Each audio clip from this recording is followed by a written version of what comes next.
Hi guys வணக்கம். So இந்த மாதிரி மெசேஜ் வந்து பார்த்தீங்கன்னா டிஎன்பிசி தரப்புலேருந்து காலையிலேருந்து அனுப்பிக்கிட்டு இருக்காங்க. எனக்குமே இந்த மெசேஜ் வந்துருந்துச்சு ஈவினிங் அப்புறமா. ஸோ ஆக்சுவலாக இது எதற்காக அப்படின்னு கேட்டிங்க அப்படின்னா, லைவ் ஸ்டாக் இன்ஸ்பெக்டர் அப்படிங்கிற ஒரு போஸ்ட் வந்து குரூப் 2ல இருக்குது. ஸோ ஆக்சுவலாக அந்த போஸ்ட்டில் வந்து பார்த்தீங்கன்னா நீங்கள் 11th 12th பாட்னி சுவாலஜி இல்லை அப்படின்னா பயாலஜி படிச்சிருந்தா மட்டும்தான் அந்த போஸ்ட்டுக்கு வந்து எலிஜிபிள். கரெக்டா?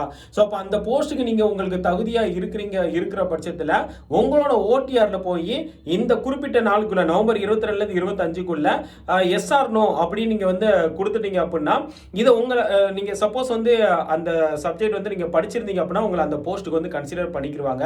இது வந்து நெக்ஸ்ட் மந்த்துக்கான ரிசல்ட் ப்ராசஸ் ஸ்டார்ட் பண்ணிட்டாங்கன்னு நினைக்கிறேன். ஸோ அதனால தான் இந்த இதெல்லாம் வந்து இப்போவே வந்து அப்டேட் பண்றாங்க. ஸோ யாரெல்லாம் வந்து நீங்க 11th 12th botany zoology biology படிச்சிருக்கீங்களோ சீக்கிரமா உங்களோட ஓடிஆர்ல போய் அப்டேட் பண்ணிக்கோங்க. ஓகேவா? Thank you guys. எல்லாருக்கும் இது தெரியாதவங்களுக்கு ஷேர் பண்ணீங்கன்னா என்னடா புதுசாக ஒரு மெசேஜ் வந்திருக்கு அப்படின்னு சொல்லிட்டு எல்லாருமே வந்து பதட்டத்தில் எனக்கு மெசேஜ் பண்ணாங்க. ஸோ உங்களுக்கு வந்துருந்துச்சுன்னா யார் யாருக்கெல்லாம் வந்திருக்கோ ஷேர் பண்ணி விடுங்க. Thank you guys.